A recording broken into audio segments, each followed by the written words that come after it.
We are getting today started with Eagles wide receiver DeSean Jackson. The three-time Pro Bowler is facing criticism after sharing an anti-Semitic quote that was attributed to Adolf Hitler. Jackson also shared admiration for Nation of Islam leader Louis Farrakhan. Now, Jackson has since said people took his post the wrong way and has no hatred in his heart towards anyone. The Eagles released a statement that in part said the posts were, quote, offensive, harmful, and absolutely appalling. So, Shannon, what do you make of this?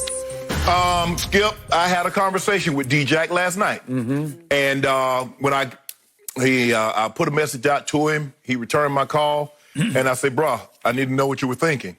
He said, it didn't come out the way I wanted it to. I said, well, what were your point you're trying to make? He said, the point I was trying to make, Sharpe, was that if blacks were to put their money together, if we did black banks and black businesses, we have more power than we realize. And he said, if you look at the movement right now, it's showing that when we come together, we are a major force. I said, D-Jack, how did you expect somebody to understand that from what you posted? I said, it was taken out of context. I said, D-Jack, it wasn't taken out of context. You didn't provide context. I said, you can't expect the reader to provide context with something that you're retweeting. I said, you retweet that, you're co-signing it. Yeah. I said, moving forward, the number one thing, if you quote Adolf Hitler, is wrong. So anything else that comes after that, nobody hears it because you just said Hitler and you're trying to portray him in a positive light. I said, you have to provide context. I said, you watch Skip and I regularly. How I know Skip, because I talked to when the Super Bowl was in Atlanta, he and I had a conversation. And I said, Skip and I, we joke a lot, but we try to provide context. I said, we're talking about the Confederate and Confederate monuments. I said, in the context that I used, I said, you don't see them putting up statues in Germany of Hitler. Now, I have to provide context because I'm talking about the Confederate monuments in the U.S. I said, if I just said they're not putting up statues in Germany of Hitler, someone's going to say, well, Shannon said they should have statues of Germany, of Hitler up in Germany. But I'm providing context saying you don't because of what happened. So that's what I'm doing. I said, D-Jack, I said, bro, you don't understand. I said, first of all, there's another problem that you have. I said, on Twitter, you only have 280 characters. I said, what you're trying to point out is more than 280 characters. That's something you're going to have to verbalize. You can't write it. Because there are a lot of times, D-Jack, I want to say things, but it's way more than 280 characters. And it's going to be taken like the way you're meaning it and the way somebody else reads it is two different things. I said, but you provided no context. And he thought about it. He said, you're right. He said, I didn't. He said, but what I thought, I said, D-Jack, in 2020, we're hypersensitive. I said, you got to have context to what you're trying to say. I said, now, you put this out there. I said, people are upset, and rightfully so. I said, you have been, and he said, Sharpe, I ain't got no heart no hate in my heart for anybody. Jewish people, white people, and nobody. I said, but you have to understand. I say, you're very prominent on social media. You're Black Lives Matter, and you're preaching, and you're protesting. I said, you have to understand, D-Jack, there are a lot of people that's skeptical of the movement, and they will do anything they possibly can to discredit you. Don't you discredit yourself by tweeting this. If we're all in this one love, we love everybody, we want everybody to be treated equal, you have to be mindful of what you're disseminating on your social media. You have to be careful of what you're saying. I said, that's it. I said, you need to provide context. But even with context, let him be. There's nothing good can come of that. And that just goes to show, and I think this is a learning lesson from him. Skip, I really do believe he was trying to say, blacks, we're powerful. Even Killer Mike says we have $1 trillion in spending capital. If we were to spend in our communities, they would listen more. But because our dollar is spent so many different places, they don't value our voices. They don't value our ideas. Kind of like what I don't even know. I don't even think the quote was really attributed to Hitler. Somehow it got tagged to him. But Skip, he, without seeing him, I believe because Skip, his owner, Mr. Lurie, is Jewish. Howie Roseman, the general manager, is Jewish. And he's like, Sharpe, Howie brought me back. Mr. Lurie brought me back. got no hatred towards them. What I said, I didn't, as you mentioned, I didn't provide proper context, and I didn't properly express what I was trying to say. And he said, I'm sorry for that. He said, I apologize, and if I need to apologize again, I will. He said, but I was wrong for disseminating that without providing, as you used the term, context. And so, Skip, that's how we left it. I said, bro, just be careful. Just be mindful. When you retweet something, you co-signed it. You saying, I agree with what's being said in this statement without providing context. I say context is everything. That's why President Trump caught so much flack for retweeting what they said, that white power, because basically you co-signed it. Correct. You got to provide context, Skip, especially in a time like this, because people, they're canceling people. And we know what that means. So, D-Jack, be careful. Okay. I appreciate you reached out. I appreciate he reached back. Yep. I've spent some time around DeSean Jackson. I've had a couple of good conversations with DeSean Jackson over the years. Yep. So I feel like I have some feel for him, maybe not the feel that you have for him. I believe he was contrite in his apologies, which went on all day long yesterday. I appreciate that.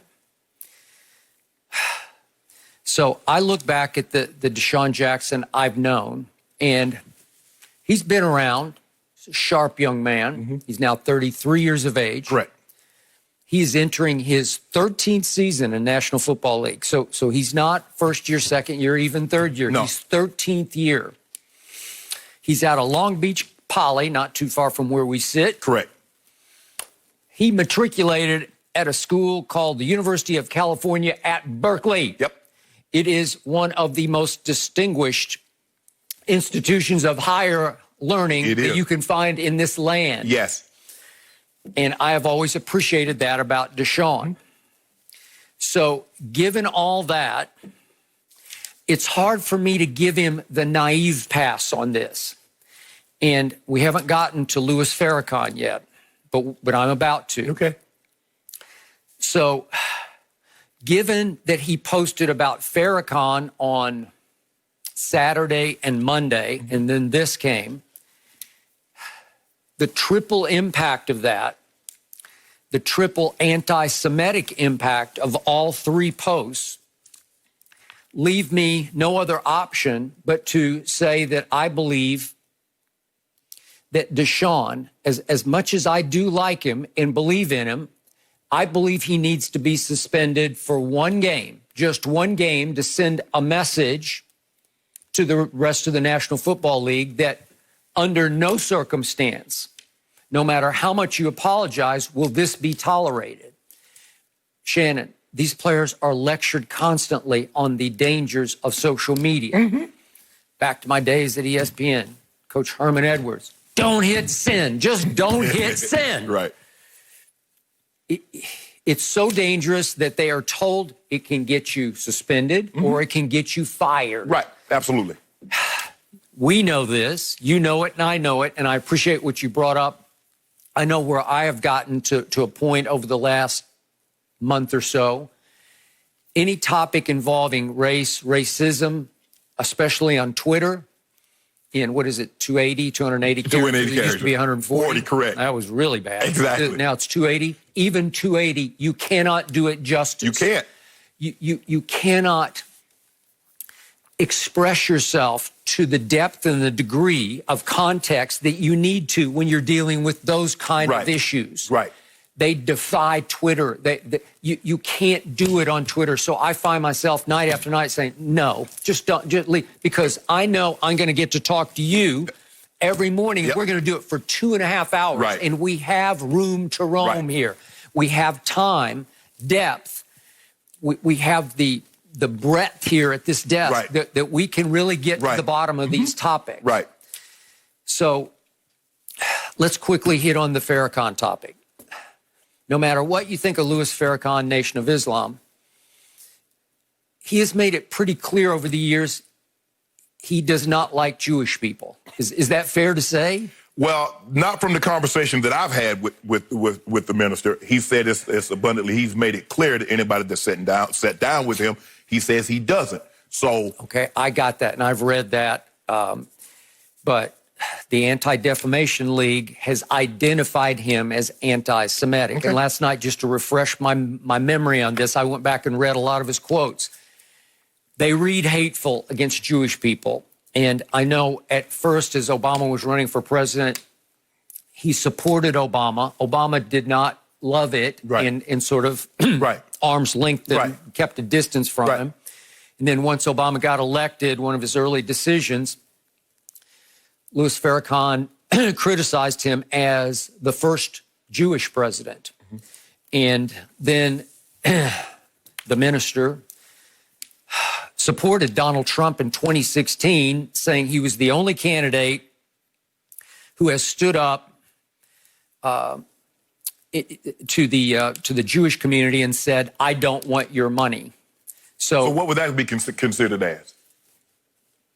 I mean, you remember when House Representative Omar, when right, she said it was all about the Benjamins, they jumped all over her. President right, Trump said the exact same thing. You guys won't vote for me right, because you care about your money and you can't control me. Okay. He said the exact same thing. Nobody said a word. Okay. I'm not going to read the more volatile quotes from the minister, yes, from Louis Farrakhan, mm-hmm, about Jewish people, but let's just leave it at this. The Anti-Defamation League okay, identified him as anti-Semitic. Okay. So if DeSean expresses admiration for Louis Farrakhan on Saturday and Monday, does that not set up then a quote attributed to Hitler? I don't even know if it's from Hitler or right, not, but that's what we've right, all leaped to that conclusion. Right. But I've heard people say that quote is not from Hitler. Okay. It might not be, but somehow it's been connected to. Correct.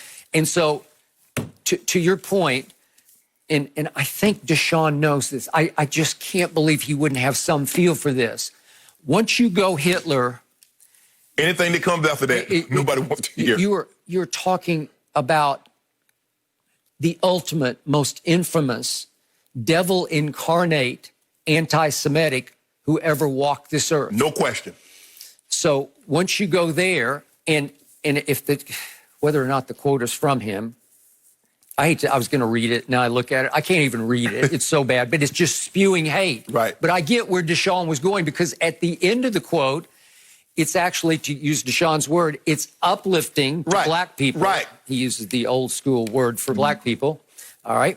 But it's basically saying that this plan, the Jewish people's plan in America, won't work if the black people know who they are, mm-hmm, and sort of stand up to right, them. So he's saying, I'm going to this is true. Okay, so I get that part right, of it. But to your point, the first 3/4 of the quote right, are it's spewing hate toward Jewish people attributed to Adolf Hitler. Correct. Okay. Whew. Okay, DeSean, you just can't go there. And as you point out, the sort of the terrible irony of this is, wait, your owner and your GM are Jewish. And they termed this post as appalling. Mm-hmm. And they went on to say that we are continuing to evaluate the circumstances and will take appropriate action. Right. I'm assuming they are considering whether or not to suspend him. Right. Okay, this leads us all the way back to, what year was it, 2013? Riley Cooper. Mm-hmm. So allow me to say, before you launch on this, mm-hmm, the day after Riley Cooper happened, I was on the other show on ESPN, and I just lost it. And I said, this man has to go. Mm-hmm. He has to be cut immediately, because you cannot, no matter what state you're in, and as you always say, if you are inebriated, you're even more likely, mm-hmm, to utter your true feelings. Drunks, kids, angry people. Okay, there you go. And he was two of those three at that point, right? Yeah. And he used the N-word, and I'm not talking about the one that ends in A. I'm talking about the most evil word in the English language, one that I've always said I wish we could eradicate it and make it illegal to use. Mm-hmm. The N-word ending in the hard ER, and he made it plural, right, because he was mad at ushers or security people. Wouldn't let him go backstage. Right. I think it was a Kenny Chesney concert. It was a country western in Philadelphia. And I just said, that's enough. He must go. There's no way the black players on that team can live with him the rest of this football season. And to my shock, I was stunned. I was dumbfounded that Michael Vick, whom we have on our show regularly, stood up a day later for Riley Cooper, and I think saved his job. But not only did he save his job under the Chip Kelly regime, they sent him home for the weekend. I don't know what that was. That was the quote-unquote suspension of it to sort of cool out, whatever. But once Michael said, you know, I've always thought he was a good dude, that was it. Chip Kelly said he will be an Eagle, and very shortly thereafter, they gave him a new contract. They did. Wasn't it like 5 years, 25 They million? gave, this happened, I think, July, August. I think it happened June or July of 2013. July. And he got an extension, I think, February, March of 2014. All right. Boom. There we go. That was so wrong. And yet, you can flip then into 2020 and say, well, wait a second. If they let Riley Cooper get away with that, shouldn't they be okay with DeSean? No, they shouldn't be okay with it. Let's not be okay with it. I'm with you. For me, the two wrongs don't make the classic right. Correct. So I still say that no matter how contrite DeSean is, that he has to be suspended one game just because this is the message that has to get sent, especially in the time we're in right now. Any sort of hate like this displayed on social media cannot be tolerated. And I feel for DeSean, and maybe he was naive, but I think in year 13 out of Cal Berkeley, you can't get that kind of a pass. Right. I just think the thing is like you mentioned, it's almost like a throwaway, Skip. That's the last thing after you 4 or 5 pages when you could have got to made your point earlier. Just put that in there. Blacks, we have so much more power than we realize. If we were to come together, if we were beautiful, go for our banks and our businesses, no matter what that business is, we have a voice. You can see that right now that we have a lot of power. We didn't realize how much power we have until the George Floyd situation, because now it's kind of galvanized America, and this thing spread, not just America, it went all across the world. All 50 states had protests. All across the world they were protesting. And so, Skip, for me, I do believe, D-Jack, and like you said, and like I said, Skip, some things are bigger than Twitter. And you can't explain yourself. Skip, they say a lot of times things get lost in translation, or you're writing something down. Well, that's not what I meant. Yeah. Well, and I got to, well, Shannon, you're not going to say anything about this. You're always tweeting about right. People got upset with me because I hadn't responded yet, because they wanted me to respond when they wanted to. They wanted me to talk about it when they wanted me to. No, I'm going to do it on my timeline. And if I'm going to talk about something that's going to go in depth, I'm going to do it on our show, not on Twitter. Totally agree. Because I would end up 55, see, 1, 2, 3, no. I can explain myself you could better. Write a book about this. Exactly. Yes. But Skip, we're going to have to be careful, because we ask black people to disavow a lot of people. You remember when President Obama was running for office, he had to disavow Reverend Wright. He has to disavow. Whites never have to disavow. No, I agree. They stand in lockstep and barrel. Jerry Jones, Mr. Kraft, stand lockstep and barrel with Donald Trump, and nobody has asked them to disavow them. But when it comes to black people, and we know what President Trump has said. I agree. We know what he's done, but nobody's asked. He stands up there, good people on both sides. But the moment they black, now, Skip, where's our guy? Because you know in situations when whites say something bad in the NFL, they get Tony Dungy. Mr. Tony, he'll clean up everything. Where's our guy? Where's the person that we have if a black slips up that's in the Jewish community that can come to our defense? Like they send Tony Dungy out there to go to everybody else's defense. I'm not excusing. As I told D-Jack, he was dead ass wrong for what he said. Okay. And what not what he said, what he tweeted. Because it's basically like he's saying, because if you retweet something from yours, it's you saying it, you're co-signing it. I said, come on, D-Jack. You got to be better. You got to be smarter than this. I said, because there's a lot of people that don't believe in the movement. They're trying to sabotage the movement. Don't you sabotage it from within. That's a great point. And by the way, just to sum this up, after the Anti-Defamation League of Philadelphia was very upset, obviously, at first with DeSean, and they were upset over the Farrakhan quotes because they said that that the minister has, quote, disturbing history of hate and anti-Semitism. But later, after DeSean did apologize, then the ADL of Philadelphia came back and said that they appreciated his apology. Right. And it's our hope that you use this moment as a chance to work with the Jewish community and educate yourself further on how dangerous, hurtful anti-Semitism is. Right. Okay. Great. Will DeSean work with them? He should. He's involved in his community. I don't think he has a problem with that. He needs to understand context is very important when you're dealing with issues like this. Provide context. Okay, why am I saying this? And what does it go in context towards? And that's what D-Jack has. Skip, you just can't put something out there and then expect the reader to read with context. Yeah. No, you have to provide context so the reader can understand, okay, he's saying this is why this goes together. Skip, I tweeted something about 2 weeks ago. It was about a black man in Valdosta, Georgia. And I said, they asked him, they said he was looking suspicious. And he says, I was up at the store at Western Union because my sister was going to send me some money. But he came back, and so the police, they approached him. He asked him what was he doing. He said, I was up there at Western Union waiting for money, but it wasn't open. So I came, I came down here. He had his hoodie on. They asked him his name, provided his name. He gave ID. He was compliant. And so I provided context. He was compliant. He provided the ID, yet here we are. Because they say, be compliant, provide ID. He did everything that was asked, yet a broken wrist later, he's suing the Bayless police. Here we are, Skip. Context. Boom, boom, boom. You laugh step by step. D-Jack, you just can't tweet and says, okay, reader, decipher what I meant by that. No, that's not the reader's job. That's your job to provide context for what they're about to read. But moving forward, anybody, you will be 100% okay if you don't quote Adolf Hitler. 1,000% of the time, you'll be okay. Because nobody wants to hear anything unless you said he was the most murderous, the most notorious dictator in the history of mankind. Unless you say something like that, nothing good. Even probably his relatives try to distance themselves from him moving forward. They probably changed their name. Because you don't want that. I ain't heard anybody named Hitler since. You got your name up off that. I don't want that tag. You got it. I'm with you.